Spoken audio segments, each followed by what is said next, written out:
back on the South Carolina Radio Network. Be a part of tonight's show.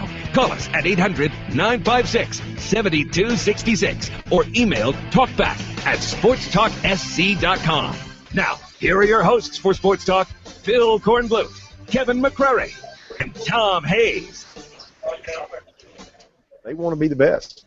They want to be the best. They feel like that they have a chance to compete to be the best in the country from a defensive standpoint, and so you want to kind of harness that.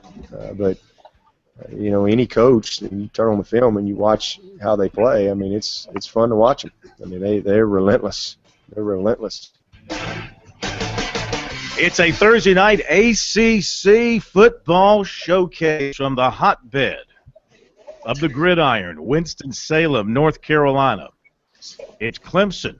It's Wake Forest. It's the nation's second-rated defense against the nation's worst offense, or one of the worst offenses in Wake Forest. And we are there with Kevin McCrary. He'll be joining us in just a moment to set the stage. The weather could be a little dicey as this front moves through, bringing some rain and some wind and cooler temperatures.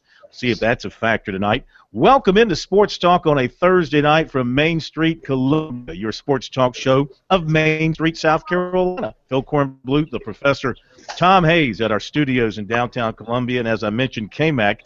He is in Winston-Salem, somehow fought his way through that Charlotte traffic, and he is in position to join us here in just a little bit.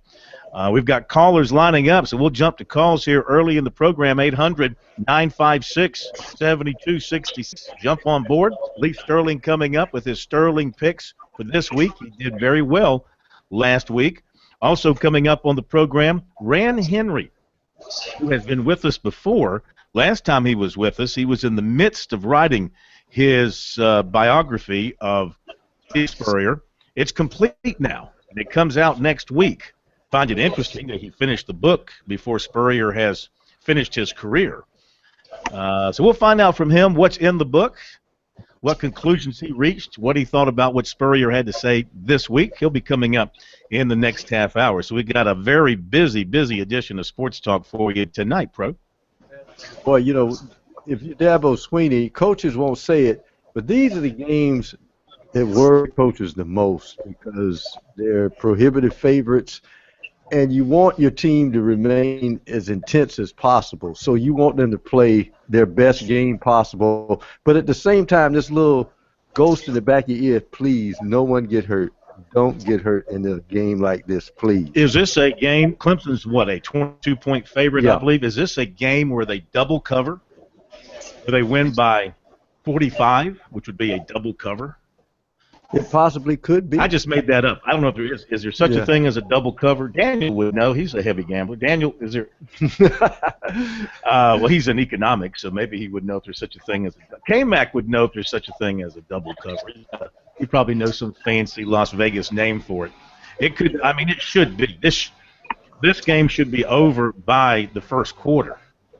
And this is a game where you want to get your, the second and third teamers in. This is their chance to play.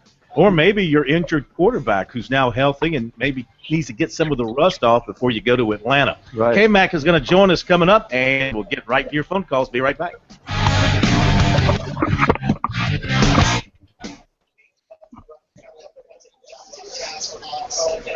All right, hello.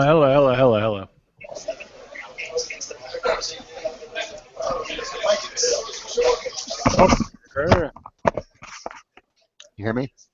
Check one. Check. Can you hear me? Yeah, you there? Can you hear me? Yep. All right, cool, excellent. I can hear you. Yep. Cor wants to know if Rex is there. Do you know?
That was a fun little ride you just took us on, K-Mac. Yeah. Hey, Corn wants to know if Rex Open. I haven't seen him. So hasn't seen him yet, Corn. Corn is sending him an email, I guess, for pictures. Okay. And if he's not here, I'll ask David.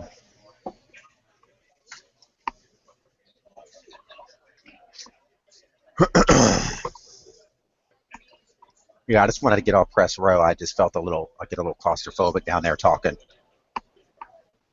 Heard.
All right, K-Mac, you just keep that text box open. I'll guide you through this. We're about to come back here. Stand by. Sounds good.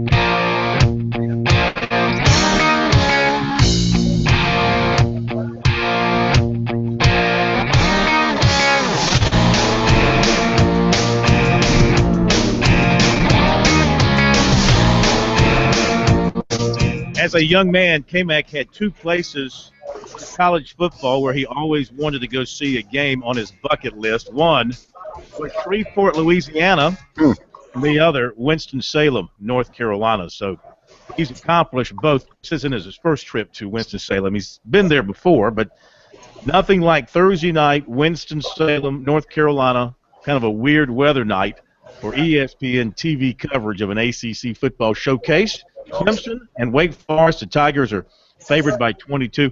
Is there anything – did I just create a new gambling term, K-Mac, when I said a double cover, or is that actually a real phrase? Nah, I've never heard that before, so I think you can go ahead and copyright that and call it your own. A double cover, which if you didn't hear earlier, it means winning by double the spread. So in Clemson's case, a double cover tonight would be winning by, I think, 45. I think the spread's 22. More aptly termed the smother. There you go. Flat out butt kicking. All right, first of all, give us the weather outlook for the game. Well, it's not raining now. The wind is pretty strong, though. The flag's moving, straight from left to right here at Grove Stadium. I'm not sure. I think that's north to south, the way the field is set up here. The rain is supposed to be done, so I don't know how much rain we're going to get. There was some pretty heavy showers coming in, but no rain out there now, and the crowd's starting to file in. My big question is, will there be more orange than black in the stands? A lot of Clemson fans I passed going up I-77 and I-40 in here to Winston-Salem from Columbia. Yeah, this is one of those easy road trips if you're a Clemson fan, and tickets are easy to pick up. Wake Forest fans have already turned their attention to their new basketball coach, Danny Manning, and hoping that he can resurrect the basketball program. They have long forgotten about this football team, which is one of the youngest in the country. They're like Tennessee. They play a lot of freshmen, redshirt freshmen, and sophomores. They came back, they're averaging less than 20 points per game on offense. So obviously they've taken to this new offense very slowly, but they are playing a freshman quarterback, so they're going to have a lot of hiccups along the road in trying to get this thing going. Yeah, and they're averaging just over a yard a carry running the football, about 30 yards a game. Just not a good matchup for Wake Forest against a Clemson defense that is, they've been good against about everybody they played sans the Georgia game to open the season. Since then, Clemson's been pretty salty on defense. The offense has struggled. It'll be interesting to see if Deshaun Watson gets on the field at all tonight. But even with Cole Stout, who I think is dealing with a significant shoulder injury that he's been dealing with the whole time, the Clemson offense should be able to move the ball a little bit tonight with Cole Stout. It's just 22. Yeah, I think most people would lay the 22 and go for the Corn patented double cover tonight. Double cover. All right, so you pick up anything on the dress list of interest from Clemson, or is everything as normal? Anything new on the lineup sheet? We know that Reed Webster's supposed to be starting at center, Tyrone Crowder at the right guard. I'm assuming you've got Battle at the left tackle, Kalen Davis at the right tackle, and, of course, Beasley at left guard. Yeah, we haven't been given any lineup changes yet, and the players are kind of getting into their serious part of the walkthrough now. We're still on the clock here at BB&T Stadium, formerly Groves Field. Is about 74 minutes until kickoff, so I haven't even had a chance to closely monitor Deshaun Watson. I've set up here my perch for those watching on our Google Hangout at sportstalksc.com. I'm up in kind of the atrium area of the press box where people to my left it's kind of a scary sight, Corn. They're just mowing down on food, and it's watching media members eat can be a very traumatizing experience. Nauseating, I think, is probably a good way to describe it. Yeah, you can't unsee that. So I can't, I've got the field to my right, but I can't see anything but the flags right now, which, again, there's a stiff wind blowing out there. Although the flags on the goalposts, I will say, they're not moving as much as the flags, just above the stands there. So we'll see if the wind's a factor in this game. If it comes down to a kick. Yeah. Those flags on the goalpost don't really help you too much. At USC last Saturday night, when the wind was like gusting, the flags on the goalpost were limp, but the flags behind the stands, like especially the behind the student sections, those things were stiff as boards, blowing because the wind was so hard. So I'm not so sure those are good indicators of what to expect from the wind. All right, K-Mac is in place in Winston-Salem. Let's go ahead and get to your calls. 800-956-7266 is the phone number.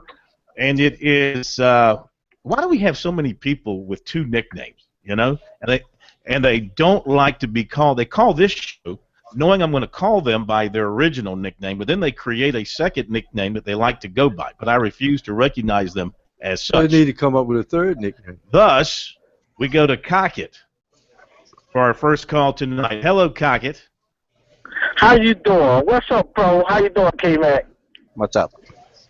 All right. I just sitting here just watching the NFL. How much teams that's pretty much parity. You look at.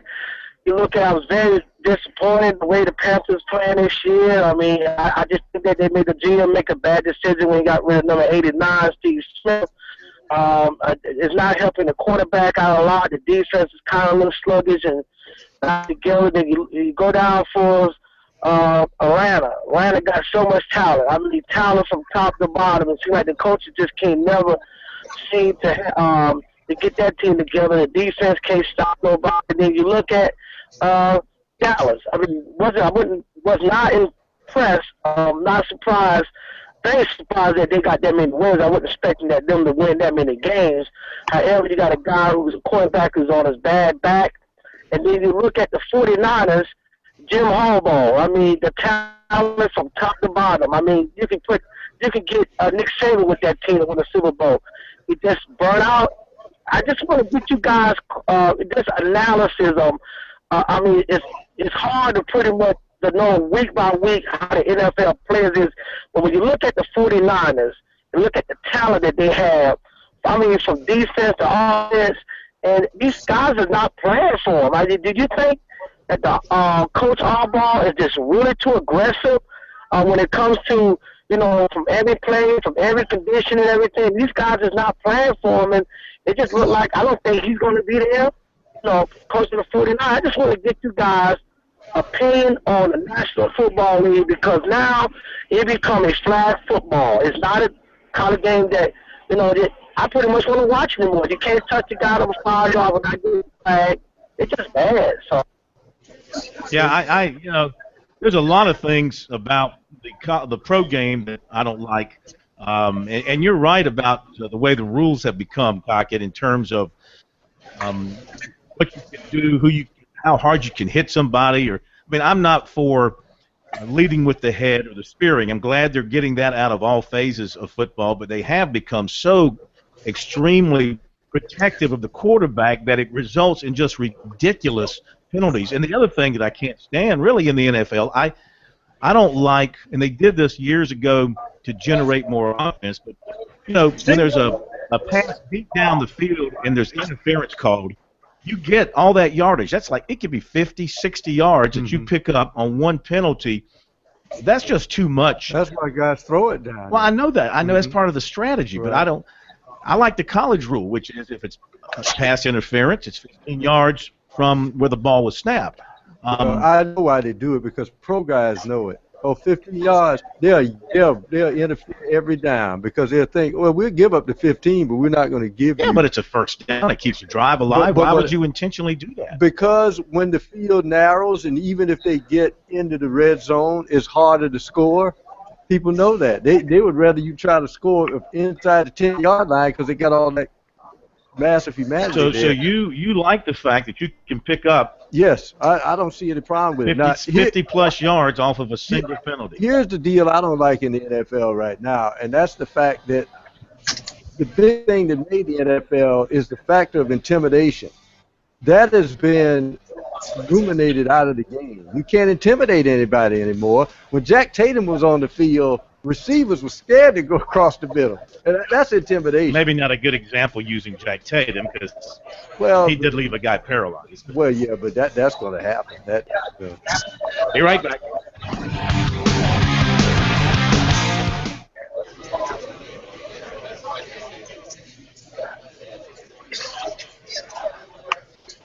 I don't want to not work out if you guys want to respond. No, you're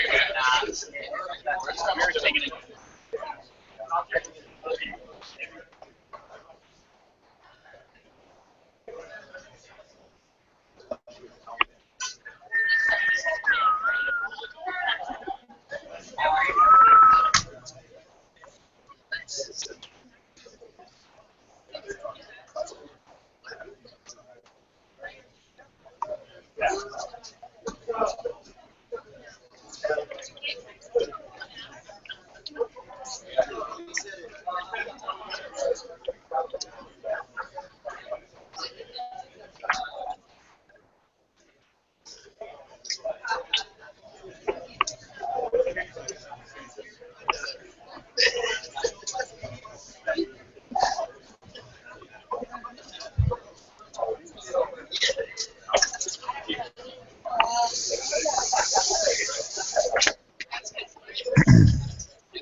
Okay, we're back. Sports Talk from downtown Columbia as well as Winston-Salem. Get back to K-Mac in just a moment. Get back to your phone calls as well. I want to go ahead and get into the recruiting report tonight, brought to you by South Carolina's Electric Cooperatives, sponsors of the 2014 Touchstone Energy Bowl, coming up December 13th in Myrtle Beach. Couple of recruiting items for you tonight.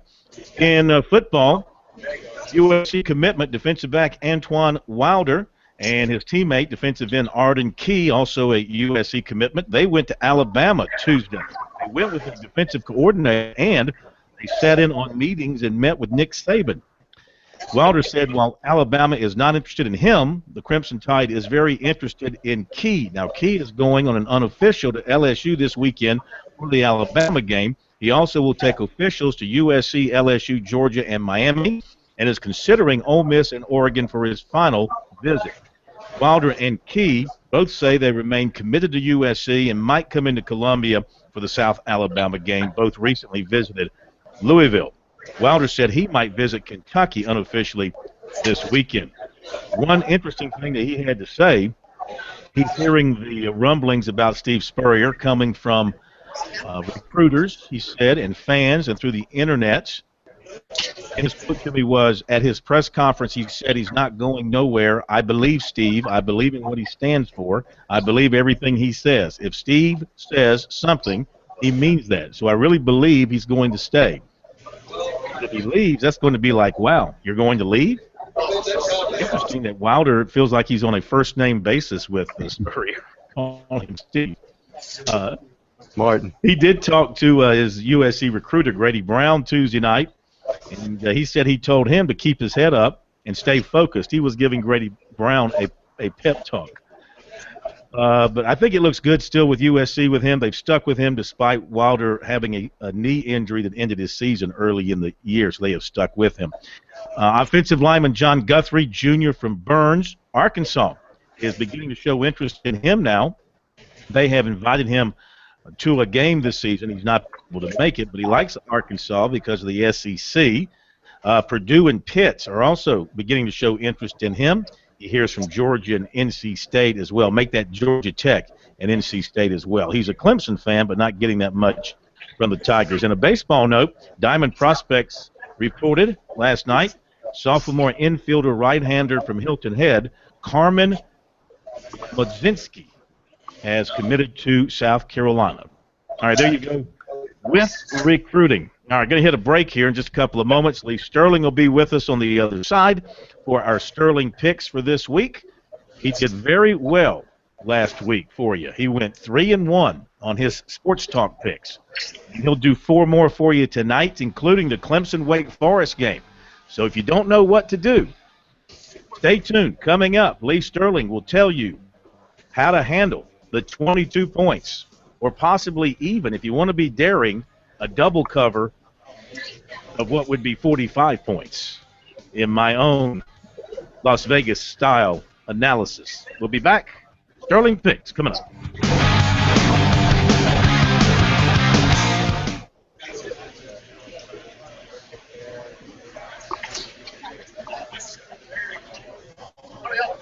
Good, man.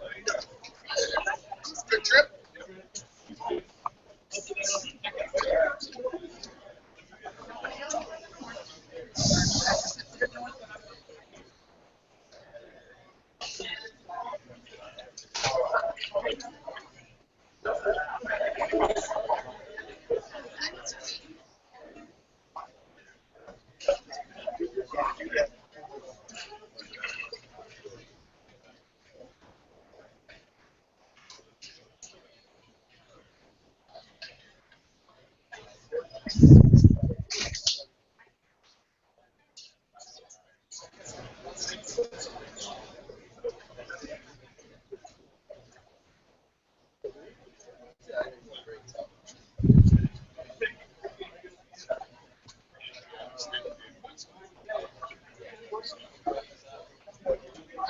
I saw that. I was in the world.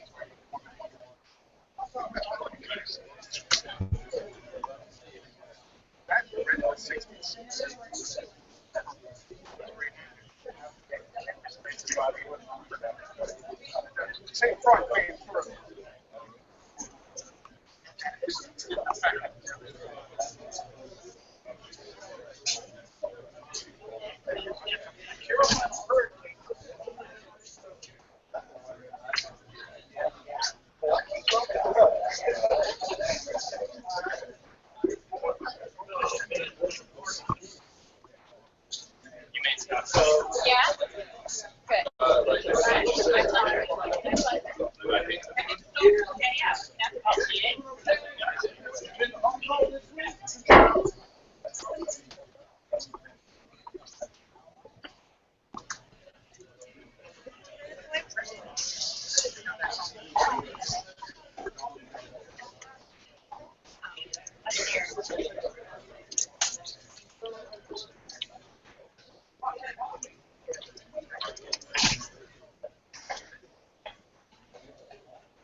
It's a Thursday edition of Sports Talk. It's a football Thursday because Clemson will be teeing it up in about an hour. Yeah, about an hour over in Winston-Salem, taking on the Demon Deacons in an ACC tilt. Tigers going for their sixth straight win, looking to go 6-1 in ACC play and looking to beat Wake Forest for the fifth straight time.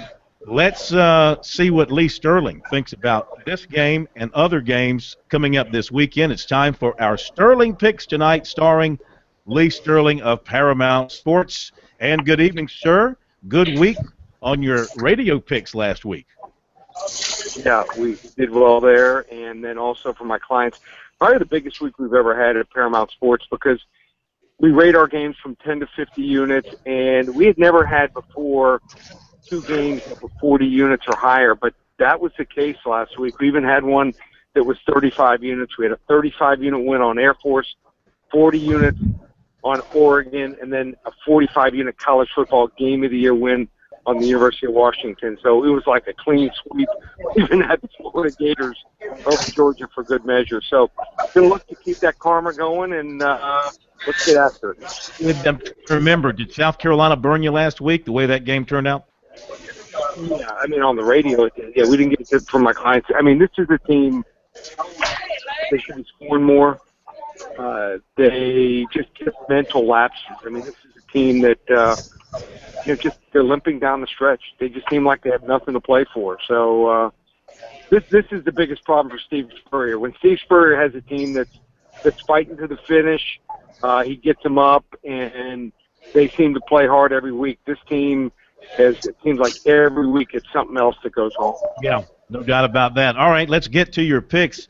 And before we do that, tell folks where to go to the website and what to do once they get there. Well, go to ParamountSports.com. We've got free pick videos up there. So, yeah, if we talk about a game that, maybe there's another game that you wanted to hear me break down and predict, maybe like the Oregon-Utah game or other games around the country, college and pro football, check those out. They're free pick videos on the website. We rotate those videos every day, every 3 to 4 hours. Got about 10 to 12 different videos. And then also, if you'd like to purchase plays, don't wait. 11 out of 14 winning weeks. 2 different options this week. We have a 7 for 77 sampler, 7 games combined, Saturday and Sunday, just $77. Or if you'd like to get my executive phone service, with a sampler, the picks pop open, you got them right there, you're ready to go. The phone service, those picks come out daily. We rate them from 10 to 50 units. That way you know the strength of the play. And if you use coupon code SAVE100, just $347 for 4 weeks of action through Monday, December 1st. ParamountSports.com. Yeah, or just call the office, always 800-400-9741. All right, very good. Let's get to some of the games you want to talk about on the radio tonight, including Florida State laying 18 against Virginia at home. Well, it would seem like a high number with Florida State coming off the Louisville game, and it's a sandwich game with Miami coming up next week. But this Virginia offense, this is a pop-gun offense. They've only managed 6 points in the last 4 games in the second half. This Virginia team has not done well on the road. They've only scored above 13 points once on the road this year. Canuta, he likes to blitz, and if you do it on second or third down against Florida State's athletes, he's going to make it. Florida State has premier athletes. You saw Dalvin Cook. No one knew much about him last week, and he's their backup running back.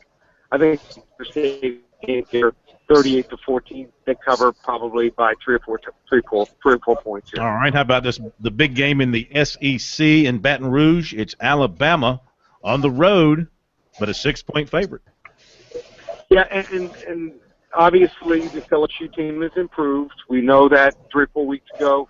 Probably looked to the Alabama side. Alabama's been great at home. They scored at least 41 points in every home game, but on the road they have really struggled. 17 against Ole Miss, 14 against Arkansas. So defense is what you're going to see by both teams. Both top-rated 5 defenses. Both teams also like to run the ball. That means the clock's going to move. Good coaches. The crowd's going to be pumped up. But for that reason, I think Alabama's going to escape 20-17, but the LSU Tigers cover. Yeah, I like the points there too. All right, tonight, Clemson at Wake Forest, favored by 22. I've come up with a new term called the double cover, which would mean if Clemson wins by 45, that would be a double cover. Yeah, double the point spreads, double cover. I like it, but it's not going to happen. Here's why. Oh. Wake Forest defense isn't good, but they're respectful.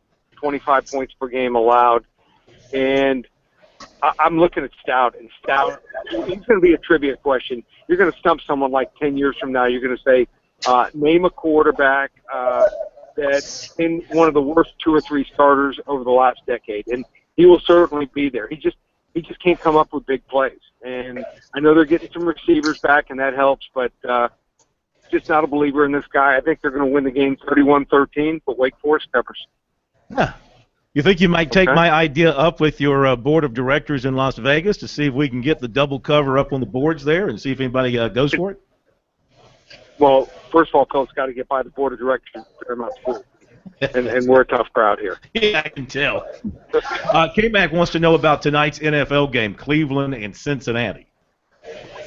Yeah, I think you got to look to Cincinnati. I mean, this Cleveland team is much improved, but with Green coming back, that's a big factor.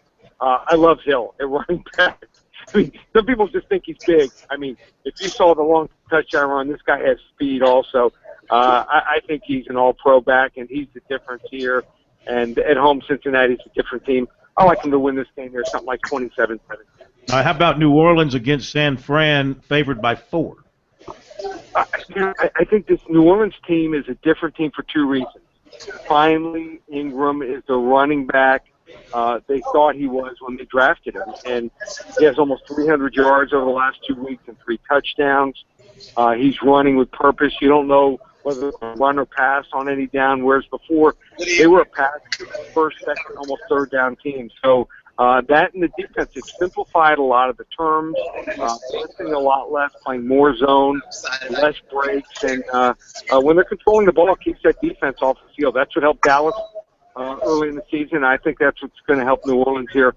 I like the Saints. I think they're going to be the San Francisco team really has some problems.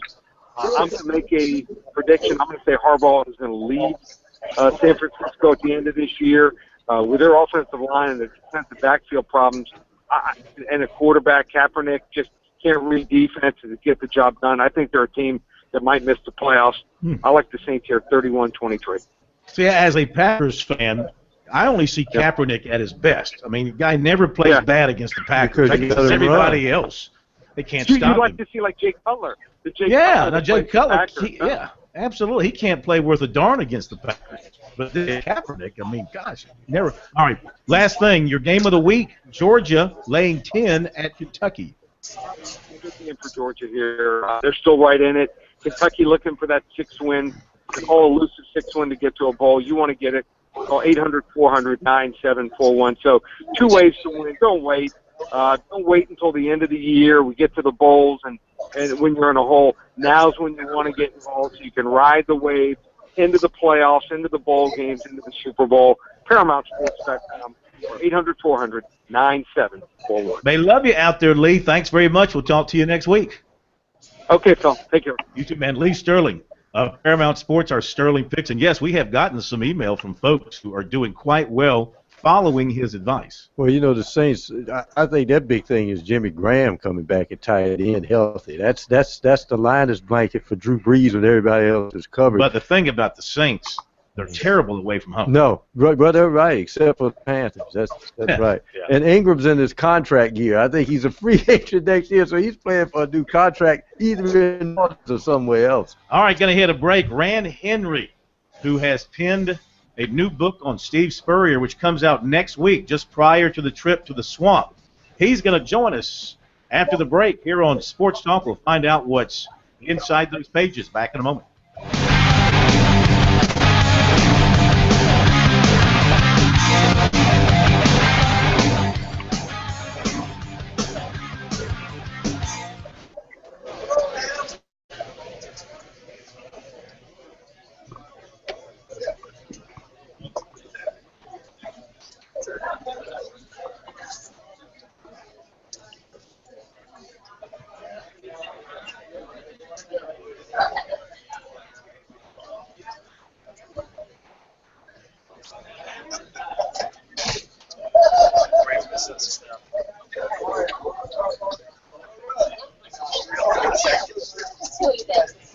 Haven't seen him in forever, you know?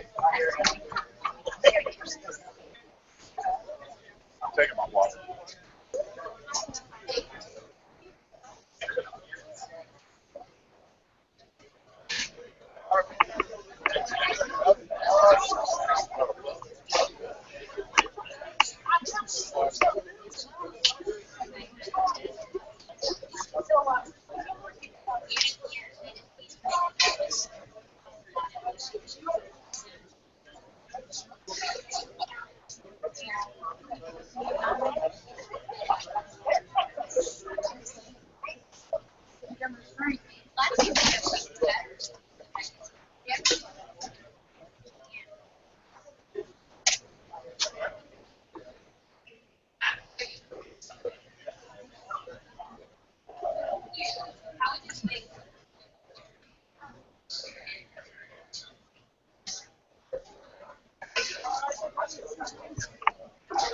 Seating charts and back rows.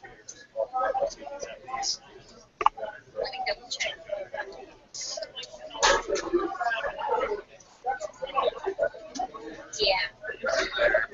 So are these back row chairs? Okay. Higher neck.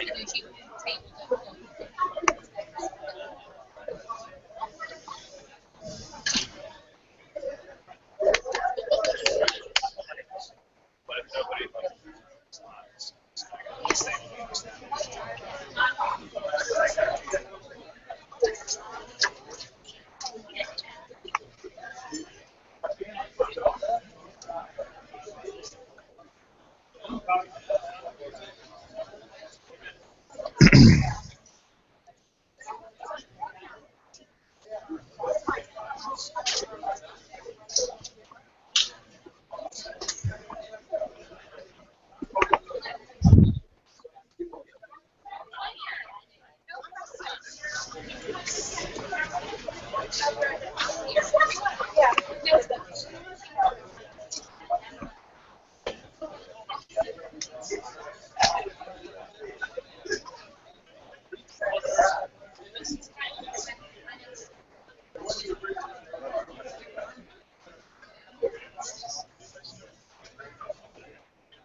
early in the week, and you were on it. So somehow, no. You get your the only time of the game you actually get to see the part. No, somehow we screwed up. Give me a minute. We'll find our time.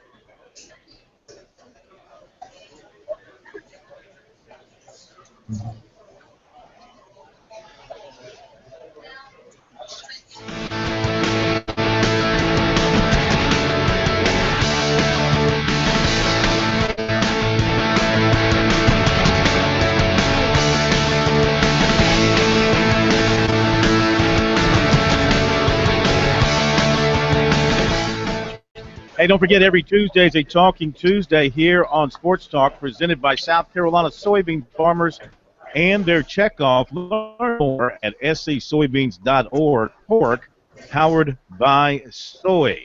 One of those we'll be hearing from on a Talking Tuesday will be Steve Spurrier next week, getting ready for Florida. Also coming out next week, a brand new book on Steve Spurrier, now completed by Ran Henry. Ran was with us before when he was in the midst of doing the book, and now it's complete. It goes on sale next week, just prior to the Gamecocks' trip to the Swamp. And Ran has joined us here on Sports Talk. Good evening, sir. How are you? Hello, Phil. Hello, Tom. Hello, Gamecocks. How are you, sir? I'm doing very well, excited about the book coming out, concerned about our chances in the Swamp. It's the monster Coach Spurrier created. And he did. What's the title of the book? Spurrier, How the Ball Coach Taught the South to Play Football. Mm-hmm. Now, in talking to you before, did you originally want to complete the book at the time he completed his career? Or did you just reach a point where you said, I've just got to go ahead and finish this thing up? My publisher reached that point, and as it turns out, the book ends on a high note that perhaps we won't this season. I am covering this season for the paperback version coming out next year. Mm-hmm. And unfortunately, in tough times, people's real character comes out, and the struggles that we've had this season perhaps will be more dramatic, though not as satisfying to those of us who do root for the Garnet and Black. What did you make of, and you've been around Spurrier perhaps more than anybody in the media, you had unparalleled access to him in writing your book. So what was your thoughts after the loss to Tennessee and the way he handled that, and then some of his comments to Josh Kendall earlier this week? Bill, I realize that everybody understands Coach Spurrier, a uniquely talented coach who, until the last few years, was always the best quarterback on his field. He didn't tell his quarterbacks how to throw the ball. He put it where only his receiver could catch it, and he is standing there playing the game. He's reading the defense. You'll notice he always stands about 12 back from the line of scrimmage, and he's in it to the degree that he personally got beat up by those volunteers, and his emotion that he invests in getting us as far as he had sometimes turns around and just leaves him incapable of talking as he was Saturday night. I can't say it's right or wrong, but I understand how he feels. He just played that football game. Mm-hmm. What are some things in the book that will be things that nobody outside of his inner circle knows about Steve Spurrier? I would like to answer that, Phil, by addressing the idea that Coach Spurrier might walk away. He is in his native place, fulfilling his destiny. His great-great-grandfather, Thomas Jefferson Spurrier, took a horse to Louisville, Kentucky, then south because he heard there was gold in Kershaw, ended up being the stonecutter in Winnsboro, South Carolina. Probably sent some of the stone that built the State House. Coach Spurrier himself did not know all this when he took this job from Mike McGee. And it was clear to me from an autograph request, a lady asked him at the York Gamecock Club meeting in '06, "You got any relations here in South Carolina?" He did not know. But it's stunning that he found out in '11 before that season and has now every reason to stay and fulfill that destiny. He's going to get us to Atlanta and win or die trying. I mean, you don't think he's going to croak in office, do you? No, sir, I do not. I just think he's going to get us a title in Atlanta. And I have had some conversations with our former Lieutenant Governor, Ben McConnell, the leading proponent of keeping the Confederate flag on the State House grounds, a position that Coach Spurrier ardently opposes. And even Mr. McConnell, has conceded, gosh, Coach Spurrier might get the support to get that flag off if he gets to Atlanta and wins. And that's a very personal and major request with Coach Spurrier. He's not going anywhere until he fulfills it. I promise you. All right, very good. Hang on a minute, Rand. We're going to hit a break, and we're going to finish up with you on the other side. Interesting stuff from Rand Henry. So Spurrier's, what do you say, great Thomas Jefferson Spurrier came to South Carolina to mine gold. Now, you know, his father, Steve Spurrier's father, was a preacher in Hamer, South Carolina, at one time. I think he was a Methodist. Methodist or Presbyterian? Well, we'll ask Rand. Okay. He would know. I'm thinking Methodist. I think somebody told me it was a Methodist church, but he'll know. We'll come back a couple more minutes with Rand, let you know about when that book is coming out and how you can get your hands on it. Back in a moment.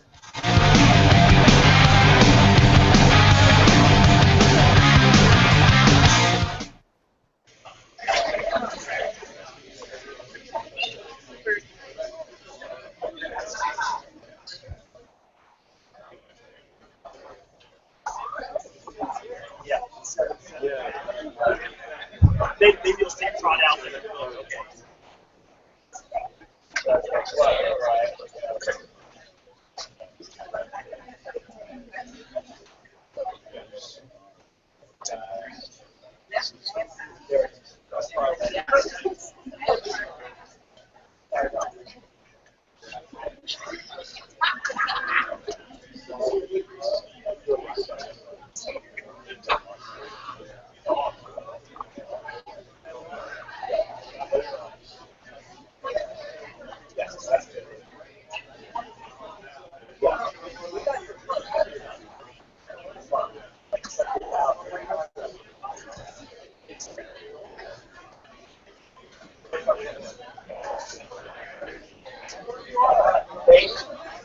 I got it.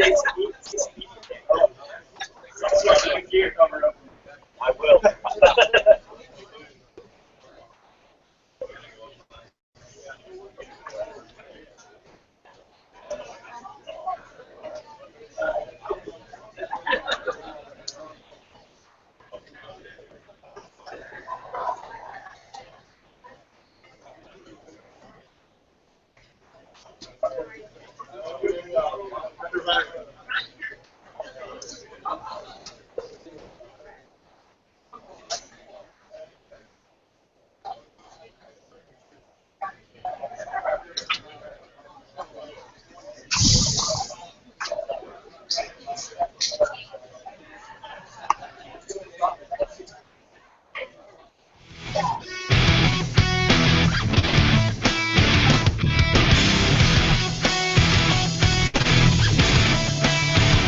All right, so he was a Presbyterian preacher.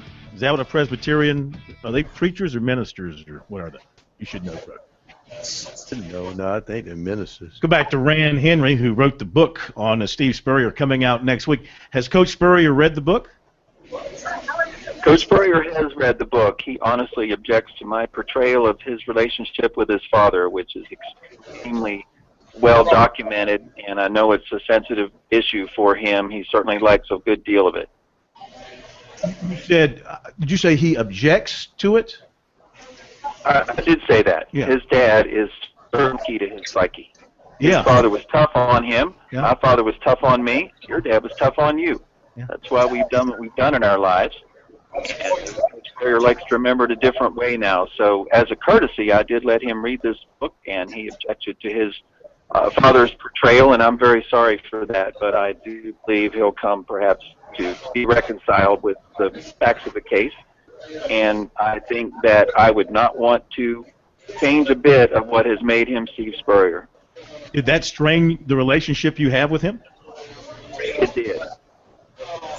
To the point where will he still talk to you? Are you still in his inner circle, so to speak? I am not. I have not been all this season. Oh, really? And I'm sorry to say that to you and our listeners, but I do believe that Coach Spurrier knows the truth of what his father was all about, which was win, and it made him the man he is. And I think as time goes on, perhaps he'll be happier with my book. I'm sorry we parted the ways that we have at this moment over this one issue. But I tell you again, the way that Coach Spurrier became Coach Spurrier is something I owe my reader, and certainly about 40 or 50 of his friends, coaches, neighbors, relatives, all gave him the same information. Do you think he'll endorse your book, or do you think that when it comes out, he's going to be critical of it and tell people to, not buy it? Do you think he'll pass or run on his first play in the Swamp? I think he will pass. Okay, but we don't know, nor do I. He is one complex guy. Yeah. And he is definitely a student of Sun Tzu, The Art of War, if you've read it. The idea is to know your opponent thoroughly and to not reveal yourself. So perhaps that's what's really gotten him upset here. When does the book comes out next Friday? Where can people get it? At Barnes & Noble. I'll be reading at 3 p.m. there on campus at USC, where I teach honors class in football writing, and certainly at any bookstore or online throughout the country. Well, listen, come back again as this thing unfolds and gets out there and reaction to it starts to travel around this will be something I'm sure that will travel around the country. So let's get together again at some point. Bill, I appreciate that. Appreciate the chance to be on this evening. Go Gamecocks. Okay, Rand. Thank you very much. I learned something that I did not know from Mr. Henry there. You got to get the book when it comes out next week to find out more about what he's talking about. Top of the hour break.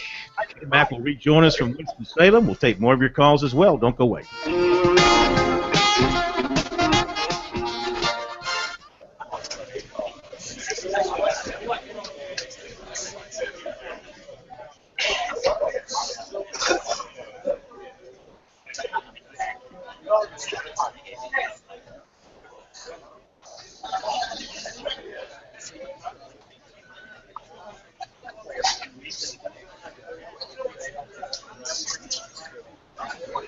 When that thing is, I don't think you go to breaks them. I've got to go to the gym.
K-Mac, we're going to come back to you, have a little check-in. I muted you. Can you unmute yourself for me, please?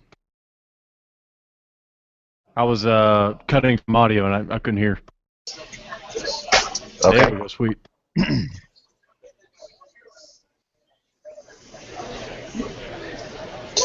Yeah, I'll do another check-in here, and then I'm going to head back to my seat, and I can maybe do one update once the game starts here, but I want to get to my seat here and start Gotcha, sounds good. checking on things.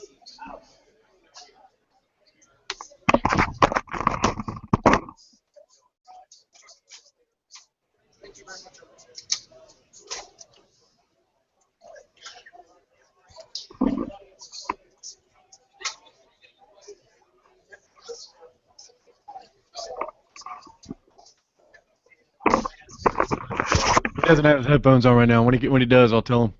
What's up? Apparently, Corn thinks Rex is there. Oh, I just talked to David. I haven't seen Rex. Well, you said he just... I talked to I haven't apparently, seen. but Rex is downstairs. Rex is here? But Rex is there. Okay. All right. Well, I'll tell David I don't need pictures in. All right, Corn says he wrote him back to get confirmation, but apparently he thinks he's downstairs. Okay. We're doing Corn innuendo now. Just tell him to let me know if Rex is going to do it. Just let us know when you find out, Corn.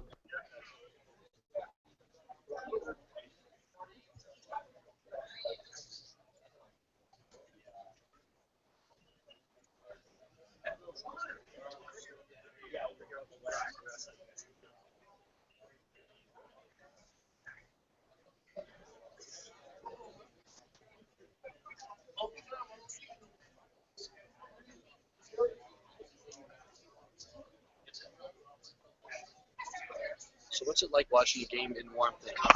It's a great thing. It's a great thing. You feel rested while watching? Yeah, sometimes I just, if I get cold with the air conditioner, I just get a cup of coffee. Yeah, it's tough. I know. Yeah. Yeah. All right, stand by, guys. Here we go.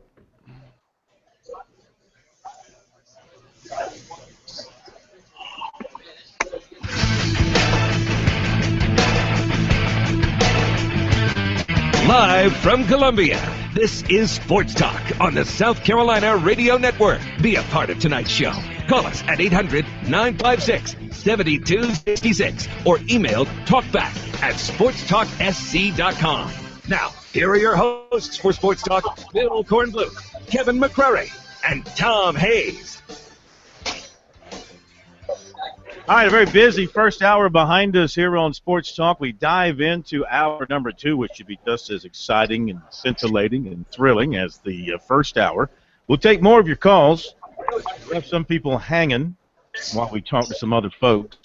We'll get back to your calls, 800-956-7266. Will Clemson have a double cover tonight? Anybody think that's going to happen? K-Mac rejoins us. Thanks to the wonderful folks at ESPN, K-Mac, we've been able to see Dabo Swinney walk off the bus, Vic Beasley take off his shirt. It's that kind of coverage inside the game, inside the programs that you just can't buy anywhere else. So we've already got a real good feel for what's happening, but you give us an even better feel for what's happening. Yeah, that's pretty intense stuff. Getting the guys actually undressing. That's a new thing. Yeah. What's happening there now as we approach kickoff in about 25 minutes? Well, everybody's getting set. I'm telling you, there's going to be more orange in the stands than there is black and gold. I just predict that. There's a lot of orange. I saw a bunch coming up on the interstate. Another heavy attended game for NFL scouts, Corn. There are 35 NFL scouts, Tim Beret is telling me here. I don't think they're here to scout Wake Forest. I think there's probably one or two guys in that Clemson defense that they have their eye on. You might be looking at those 2 fifth-year senior cornerbacks that Dabo raved about on Tuesday at Wake Forest. But you're probably right. I mean, Beasley's going to get a lot of eyeballs, and a lot of those guys on the defensive side. And Heck, maybe even Cole Stout's going to get a glimpse from. They're always looking for quarterbacks. They're looking at Beasley, and a lot of times they're looking to see. They want to see if he has the skills to transition to a pure outside linebacker. That's what they're looking at. Mm-hmm. That's what they're looking at. Mm-hmm. How did Deshaun? Did you get a chance to watch Deshaun Watson in warm-ups? If so, what did you see? I have not. In fact, after this segment ends, I'm going to get back to my perch, and I'll be able to closer watch everything. I can tell you there hasn't been any lineup change, and Cole Stout is going to start. All right. And is the rain a major threat, or is it just going to pass him by? I think the rain's moved on out of here. I think there's a slight chance of showers, but the wind is still blowing. Not as hard as when we opened the show. But right now, it doesn't look like we're going to get a deluge. And as I say that, it'll probably dump. So you know how that goes. Well, the stadium is not a large edifice, so the wind could do a lot of things in that stadium. Do you think it's going to affect the kicking game or the decision whether to go for it on fourth down to kick a field goal? Maybe. I mean, if you're going into the wind, and you could be going directly into the wind, that might have an effect on things. Hey, we should talk about Lacob, Corn. How about that? He's now a Groza semifinalist. That's a long way to come from that tough night at Florida State, so a lot of credit to him there. Yeah. Hey, listen, he's held in there and gotten his confidence back. Elliott Fry is also one of those 20 semifinalists for the Big Toe Lou Groza Award. Back in a moment. How you doing?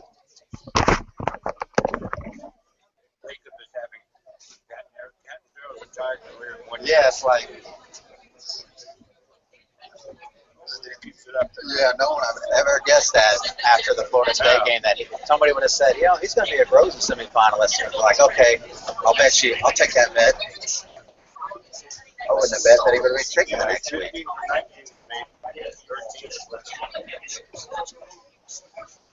It's an amazing thing. It's like putting, I guess. Sometimes you get the yips, and then you just find your groove. Right. So you got a weekend off? Yeah, I'm looking forward to it, actually. Well, I didn't work last weekend either for you into the Tennessee game, so I took that one off. So yeah, I like Thursday night games for that reason. Yeah. They work out well when you get a weekend off to do what normal people do on a fall Saturday. Yeah.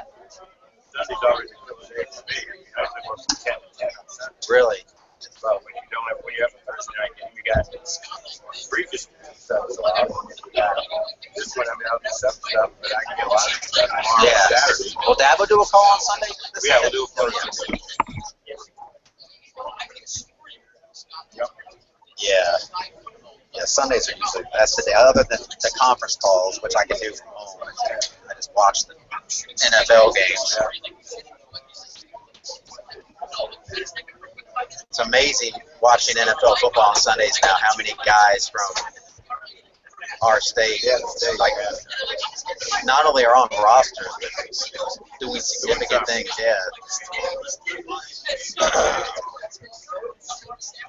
We got 8 different guys who got a touchdown pass. Yeah, that was amazing.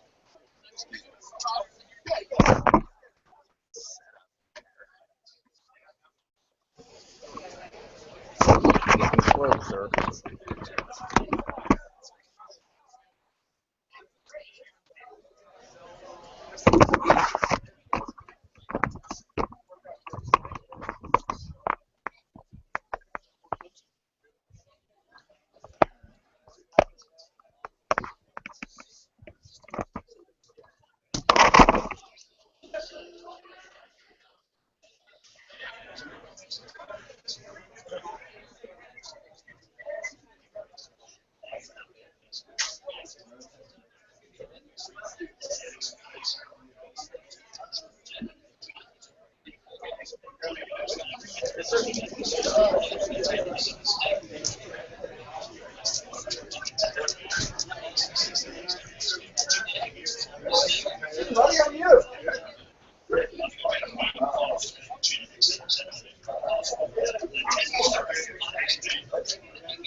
Okay, we're back. It is Sports Talk. 800-956-7266 is our phone number. Our lines are now open. If you want to join us tonight, love to hear from you. Get your thoughts on Clemson and Wake Forest, though it's hard to really dissect that game because of the expected one-sided nature of the contest. But we can talk more about individuals at Clemson and how we expect them to play tonight, such as Cole Stout, such as maybe Tyshawn Dye, or maybe Wayne Gallman. What about on that offensive line?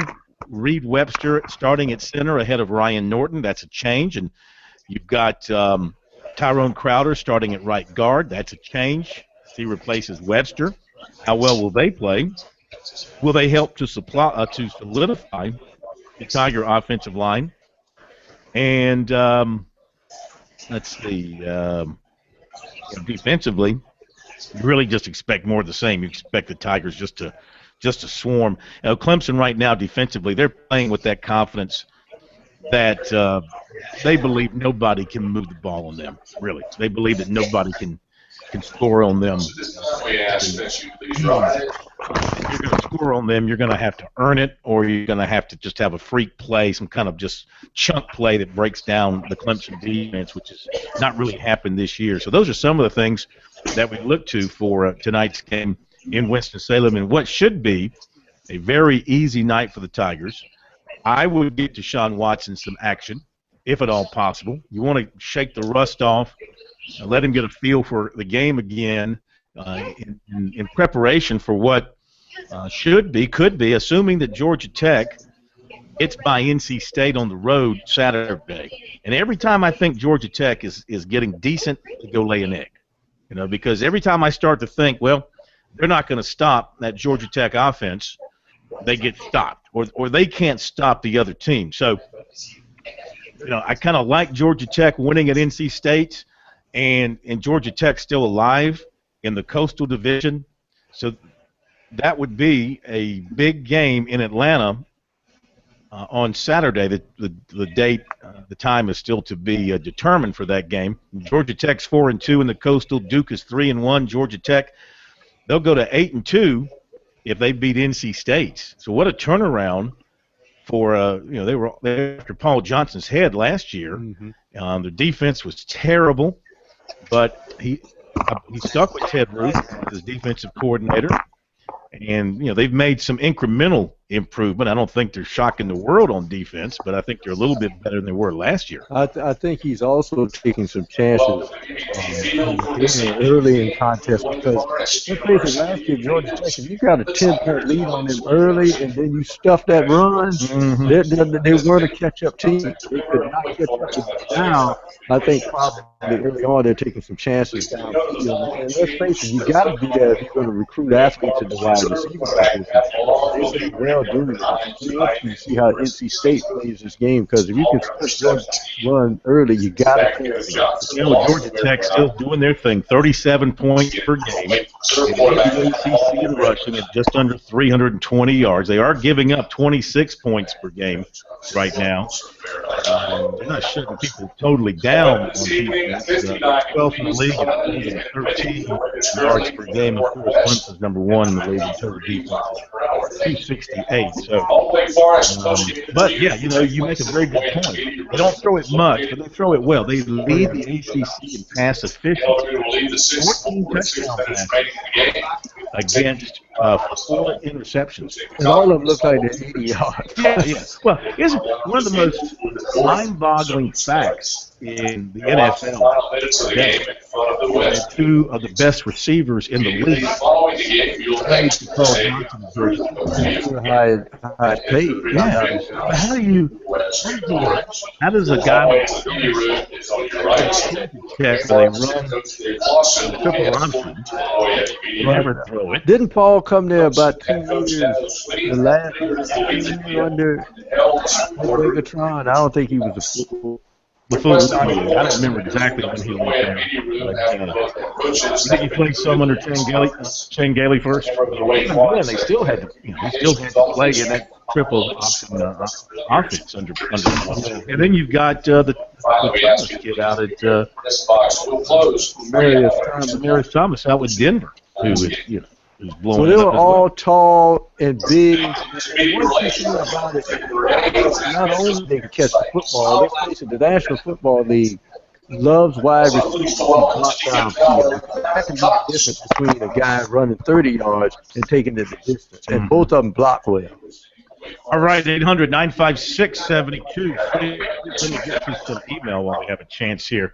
On Sports Talk, let's see what's come in the email box tonight. Let's see. Where we at here? Oh, our good buddy Sam Blackman up at Clemson, one of the sports information people at Clemson, does a great job. He sends us a note to tell us that Spurrier's uncle was a great tennis player at Presbyterian College.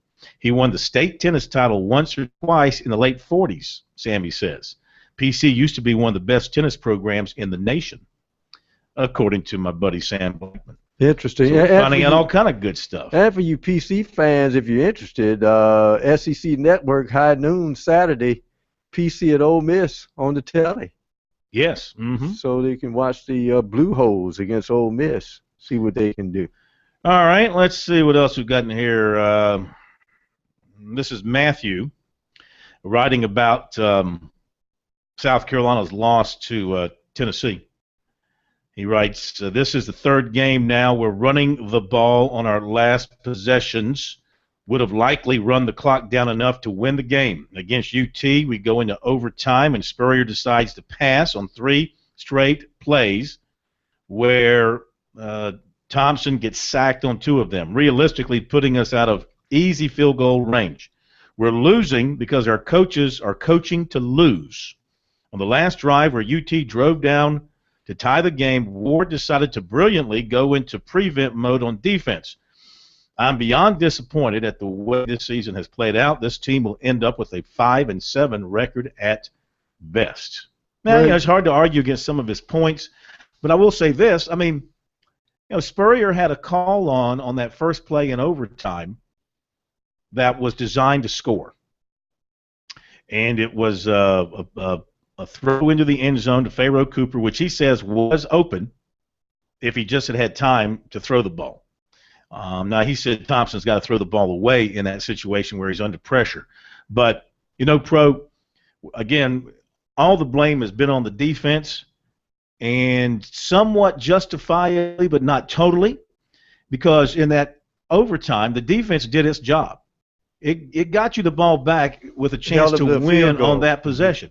Now, South Carolina's greatest offensive line ever, do you think you might block enough to give Thompson a chance to throw the ball into the end zone at least once? Do you think?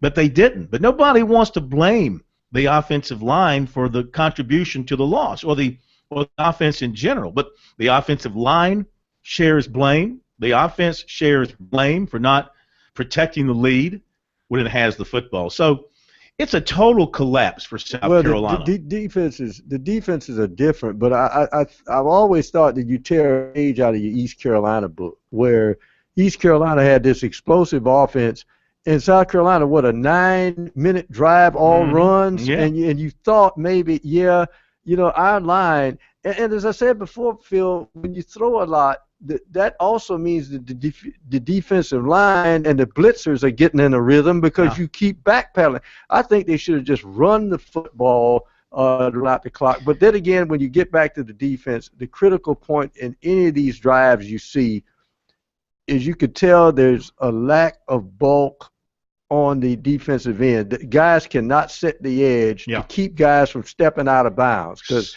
you got to if the quarterback scrambles, make him stay in bounds. And when he got out of bounds and they could save that last time out, that killed him. Well, something else, I watched some of the game again last night, and defensive coaches talk about eyes, having your eyes in the right place. Well, watching them against Dobbs, when he would fake the handoff on the option, the entire side of the defense would bite on the fake, and he was wide open around the corner repeatedly.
right, we'll catch back up with K-Mac in a few minutes in Winston-Salem, where the Tigers and the Demon Deacons are preparing to do battle.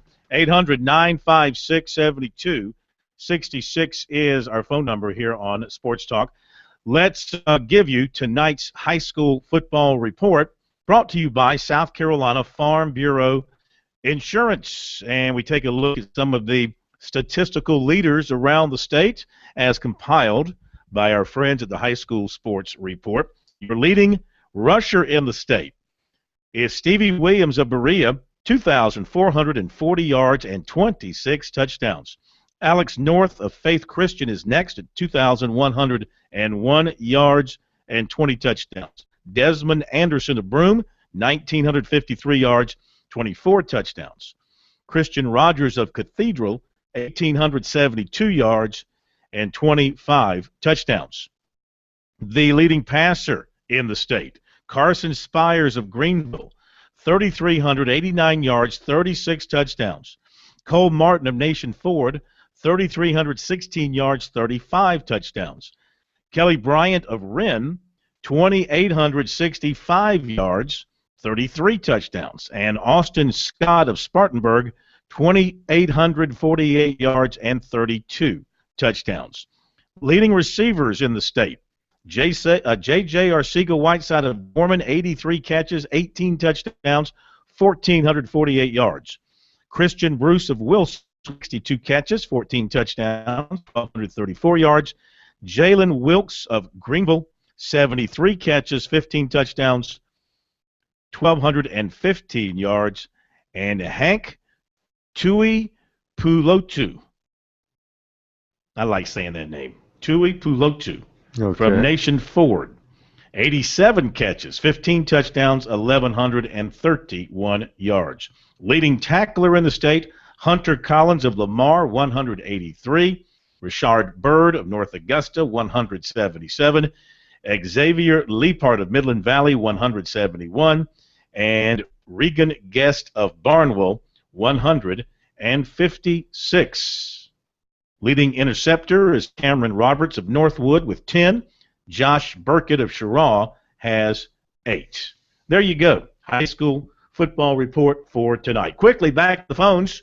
And Larry down in Myrtle Beach. Welcome in to Sports Talk. How are you? Good. How are you, sir? Terrific. I know we've been listening to a lot of talk about the Gamecocks and all. I mean, I'm a lifelong Gamecock fan. I remember back in the days when the schedule would come out and we'd try to pick the 6 games we might win and maybe get to go to a bowl game. So we've been kind of spoiled the last few years. But I think the thing that drives me crazy worse than anything is that it's the whole attitude of the team. I think that's why it's like we're not playing to win anymore. We're playing not to lose. And I think that's one of the things that's really come back to bite us in the 3 losses that we've had. And there was actually the 4 losses we had with double-digit leads in the fourth quarter. It's like, we don't have that, I don't know if it's the leadership on the field or whatever. I mean, I don't think it's really a problem with the coaching staff. I just don't think the guys believe in themselves, and I don't think they're playing to actually win, to finish it out. All right, hang on a second, Larry. I'll let you finish up your comments in just a moment. Don't go away. Back in just a second.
All right, we are back with you. Sports Talk South Carolina Radio Network underway in Winston-Salem. And we'll get an update from K-Mac in just a little bit. Wake Forest has the ball first, and they're trying to see if they can get a first down against this Tiger defense. Remember, their coach said earlier this week that he'd be shocked. That's not the right word. He's hoping they could get a first down against Clemson's defense. So they're trying to get the initial first down of the game on their opening possession. Let's go back to Larry in Myrtle Beach. All right, Larry, you may continue, sir. The thing is just like, our guys, it's like they're playing. I don't know if maybe the Texas A&M game shook them up, but then you thought the Georgia game would have given them some confidence back. But after that Missouri loss, it's like something happened. They just don't think that they can play and finish out a game. It's like they're playing too tight, too tense, instead of just letting it happen. It's like they have no confidence in themselves anymore, It's like they're playing not to lose instead of to win, and that drives me crazy. Yeah, that's true. I think probably one of the things you have there is I think in hindsight, when they played the 4-3 early, the veteran players on the team could tell the young players where to go. The 3-4 is a little bit different, and they all were learning that. And I think it got confusing for them. And I think in hindsight, they probably wish they had not gone to that because it confused a lot of the veteran players. That's part of the leadership, because at times they don't know where they should be on defense. But you're right, they've lost confidence, and you see that they're waiting for the shoe to drop. And when they make mistakes hesitating. Whereas if you don't mind a mistake if a mistake is made at full speed, because at least you're being aggressive. Well, and there's always some way to compensate. I mean, you might get burned one time, but chance starts you at your hustle, you're not going to get burned every time. That's like we were at the Michigan game in Tampa. And, Michigan took the lead back and everything, but, it was like our team was not going to lose. They were going to play to the best they could play. And, we even in fans had confidence in it. I was at Tennessee game freezing to death the other night. When they jumped into prevent with 1 minute and 29 seconds left, I looked at my son. I said, "You got to be kidding me." Well, why not stick with what's gotten you here, Keep in mind who was in the huddle back there for Michigan. And I'm not talking about, well, of course, Dylan Thompson came in and led the final charge there and got him the winning touchdown. But you had a Connor Shaw. You had a Bruce Ellington. You had Jadeveon Clowney. You had, before that, you had your Stephon Gilmores and Devontae Hollemans. And, as those guys matured and got older and took on more leadership of the team, those are the kind of guys that wouldn't let them lose. And it takes time to develop those kind of characters amongst your players. They haven't had that kind of time. There may be players on the South Carolina team who will become those kind of players. But right now they're too young.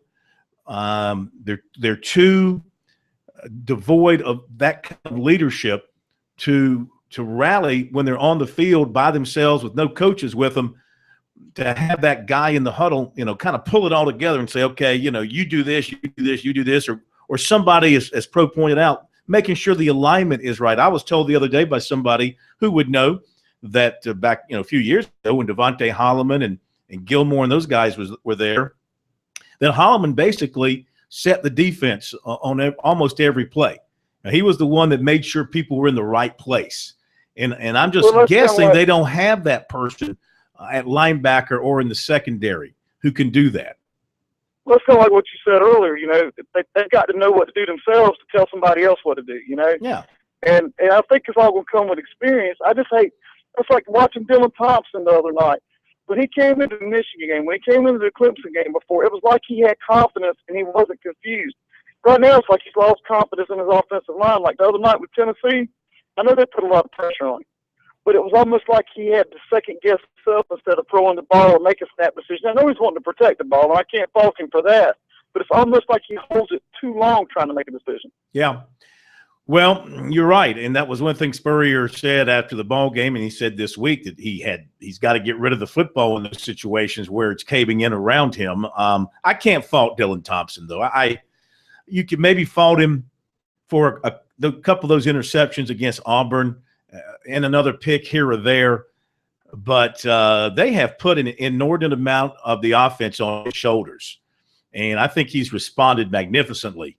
He's thrown for a ton of yards. At this rate, he's going to have maybe the greatest passing season in the history of South Carolina. He's going to throw for 30 touchdowns or more in all likelihood. So For the most part, he's done his thing. I will say, and he has to bear some of the responsibility, but I think the entire offense does. The one thing that you're measured by, Pro, as a quarterback, of course, is W's, but also how you get those W's and being able to lead your team down the field in the fourth quarter when it's tied or you're behind and get that winning score.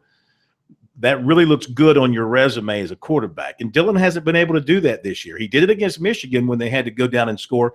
But the times this year when they lost the leads in the fourth quarter and they still had time offensively to go get it done, he couldn't move the team. Yeah, and I think it's tough. And I think part of the problem is, again, I think they're not going to a couple of things that were bread and butter, even when Connor Shaw was there and he wasn't running. And that is run the football and the screen pass. And I thought maybe early on against Tennessee, because Tennessee, I think Butch Jones knows his defense is still young, so he'd rather them make mistakes at full speed. So they did a lot of blitzing.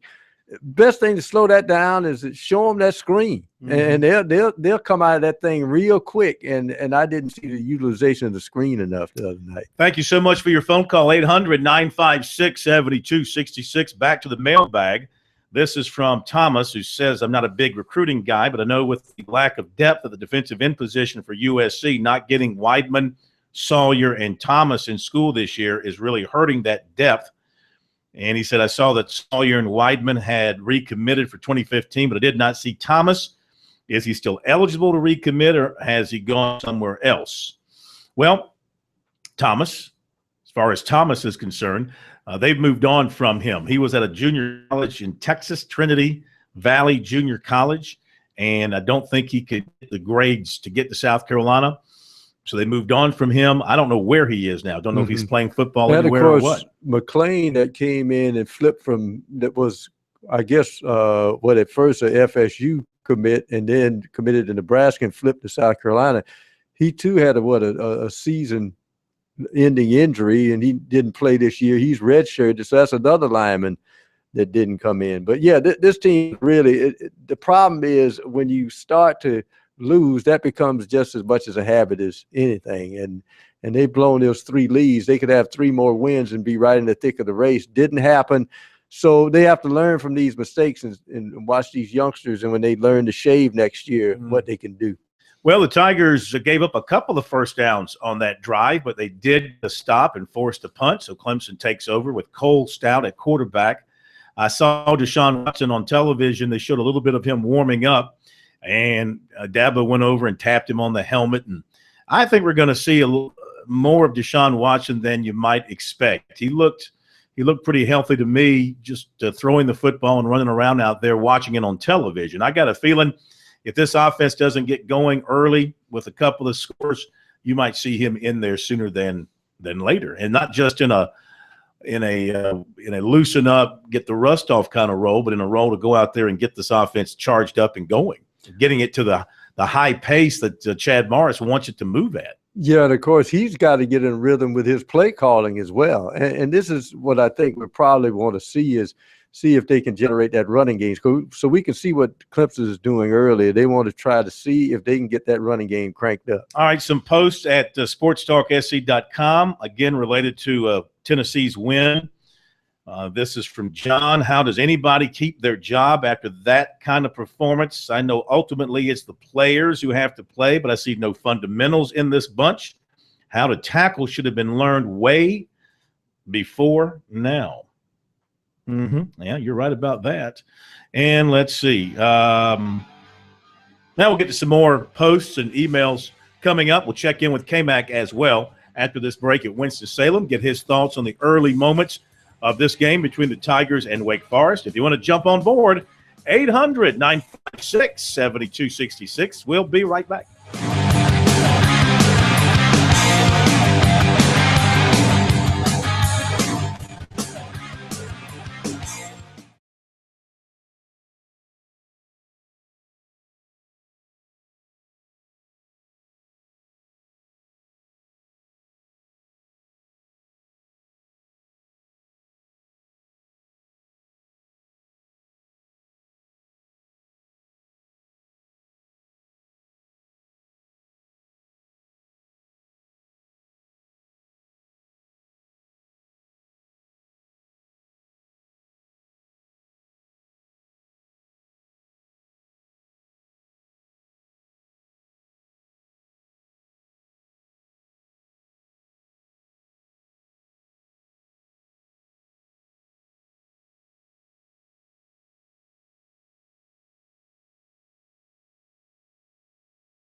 right, we are back at Sports Talk here on a Thursday night, a football Thursday in South Carolina with Clemson in action at Wake Forest.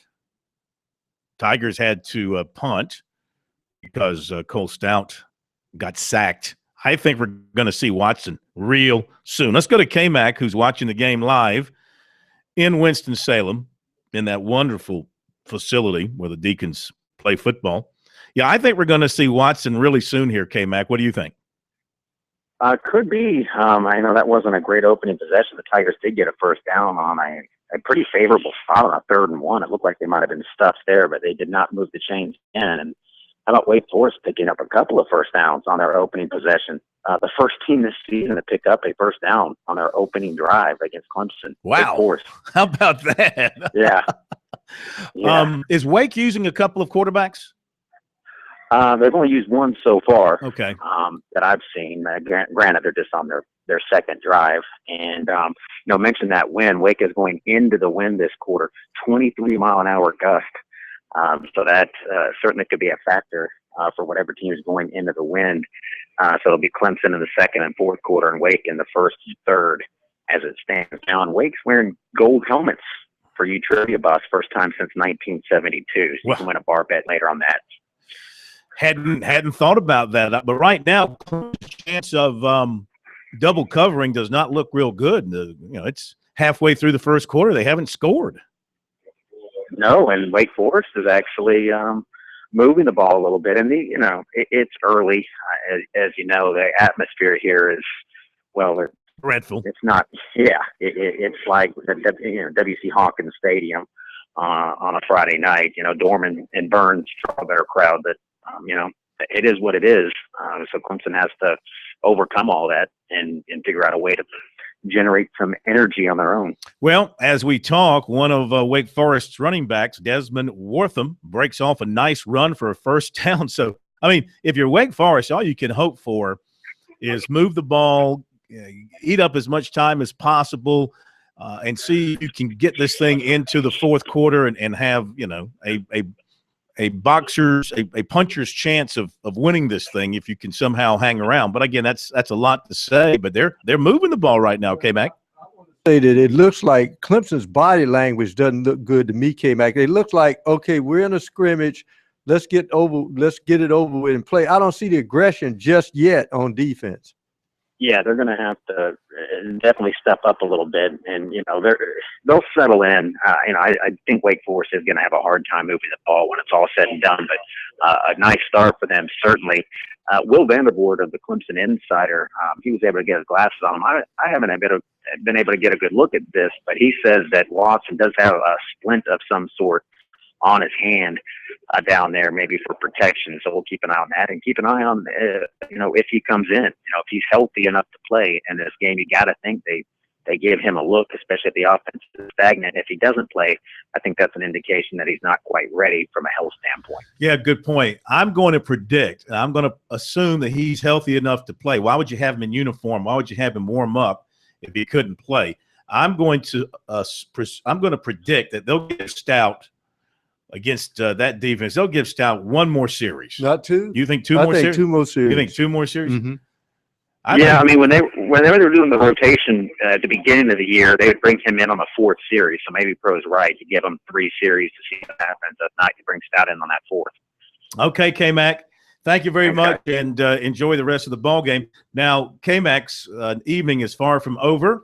We remind you to go to our website, sportstalksc.com. Number one, he's a tweeting fool, so he's tweeting a lot of stuff from the stadium. And then after the game, he'll have his video recap of the game, and you'll have the post-game audio from Dabo Swinney and several of the Tigers. It's really the best place to go in the world. In the world? Yes. Yeah, I'd say so. I'd say it's the best place to go in the world to get post-game coverage of Clemson and USC. Now, I know you got a lot of sites out there that are insider sites and sleep with the sleep inside the coaches' spare bedrooms and guys. They're really inside and they're really close. All right, but they don't bring you what we bring you, which is the words directly from the coaches and the players. Well, that's an exaggeration, Corn. Some of them do. Some of them put some audio, video. Without a filter. They like to do video. The words without a filter. Yeah. We do the audio for the most part, and they like to do the video. So anyway, check it out after the ball game, or if you go to bed, get up in the morning and check it out in the morning or sometime tomorrow when you get a chance to look at it. SportsTalkSC.com. All right, we're going to hit a break, and we will be back to wrap up this Thursday edition of Sports Talk from downtown Columbia. Back in a moment.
All right, tomorrow night on Sports Talk, we'll have, of course, the governors with us. Jim Hodges still reeling from the beatdown the Democrats took in this state on Tuesday, but he's going to try and dig his way out of the rubble and make his picks. David Beasley feeling pretty good about things. I read this in the paper. So am I correct? Jim Hodges was the last Democrat to be a governor in South Carolina? Yes. How about that? Mm-hmm. Well, I mean, only four ago. It depends on how many years you go back. Well, no, I mean, just in line of secession, there hasn't been a Democratic governor since Jim Hodges, right? But you got to recall that the Republicans made a big breakthrough because it was all Democrats to 74 and Jim Edwards. Okay, well, don't get off target here. I'm just trying to make the point. That's what I'm saying. You got to tell me what period of years you're talking about. What the last Democrat who was a governor in South Carolina was Jim Hodges. That's the question. That's what I'm saying. That's the only point I'm trying to make is he is the last one. But it's interesting how I also found it interesting.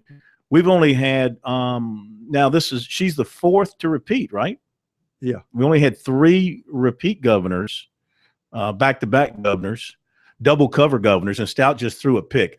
Watson may be in on the next series. Yeah, well, you're right. That might be. One pick counts for 2 series. You lose a series if you throw a pick. But it's a flag down. I wonder what that's about. I don't know, but it looks like I don't know if it's going to stand or not. But everybody's going off the field. I got a feeling we're going to see Watson. He just cut right in front of him. The defender boy! Remember what Dabo said about those corners? Was that one of the corners? Let me check here. He said that Wake's got 2 two of the best fifth-year senior corners in the country, and that was Kevin Johnson, a fifth-year senior cornerback who made that pick. He never looked off to the coverage. Mm-hmm. Yeah, so we'll see what happens next time Clemson gets the football. Tigers in a bit of a struggle here, guys. I don't think anybody expected this. Well, the only thing, as I said before, the biggest enemy opponent is complacency because you're playing a team. But I mean, they had a week. They had against. a week off. They should be hungry. They should be ready to play. Every game is a season unto itself. Every game is the most important game. The next one up. Yeah, but it's Wake. I mean, I guess you could say for Wake, wake up. Wake just ran a funky play. It was a reverse toss back to the receiver going the other way, who stops and throws it to a wide open receiver. And he gained about 30, 40 yards on the play. I'm not doing play-by-play. A lot of times on a play like that, there'll be an ineligible man downfield because the lineman can't wait to fire out. But apparently they held their positions. That thing I said about Clemson having the double cover tonight, I think we can forget about that. No, it's still have time. Still got time. I'm glad I didn't put anything down on it. All right, so the Governors will be with us tomorrow night. David Shelton will be with us tomorrow night. We'll have some other interesting folks with us as well. Pro will not be with us tomorrow night. But K-Mac will be back with the coverage from the Clemson Wake game. We'll see you then. Have a great night. Thanks for being with us here on Sports Talk.